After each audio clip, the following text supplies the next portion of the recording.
So today we're gonna prepare a very typical Korean kimchi dish called dongbekju kimchi. So it's a big Napa cabbage that we can find in Korea. You can do any type of kimchi with any type of vegetable, even with the usual Napa cabbage that you find in any good store. But you can do it also with radish. You can do it with cucumber, anything that you actually like. So today we're gonna learn how to make the kimchi brine. So it's a very important step in the pickling and fermentation process that will make this become this.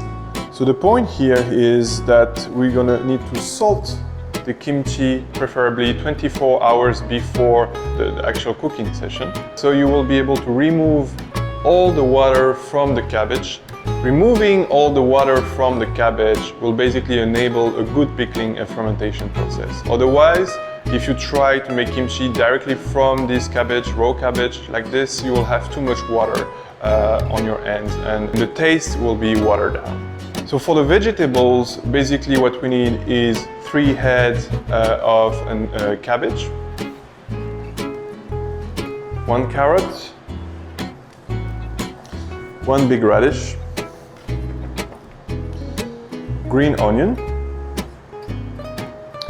and lots of garlic, ginger, and one of the most important part of the dish, red chili flakes or gochugaru that you can find in any good Asian mart.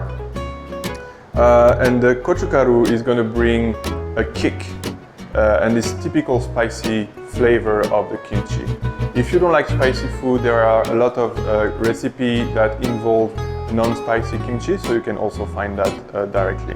We also need glutinous rice powder. You can find this powder also in your Asian mart. If you don't find glutinous rice powder, it's fine. You can use rice flour. You can even ground your own white rice into a fine powder using your processor, your food processor. So don't worry, anything is fine here. After salting our kimchi and make it sit overnight, we're gonna have to make what we call a porridge. This porridge is gonna be the foundation of our dish. And it's basically where you're gonna mix all the ingredients together before stuffing the kimchi with this mix. So the final ingredient that we also gonna need are very important because they are the ones that are gonna enable this fermentation process to occur. It's the fish sauce, and if you can also find it, salted shrimps. You can replace salted shrimp with more fish sauce if you want. So usually you would use half fish sauce and half salted shrimp, but you can replace salted shrimp by any kind of fish if you want, oyster, whatever you like. If you don't want to do that, you can just use regular fish sauce. To also give a kick to the fermentation process, we will need sugar. So I'm using here black sugar, but you can use any type of sugar if you want. So let's get started.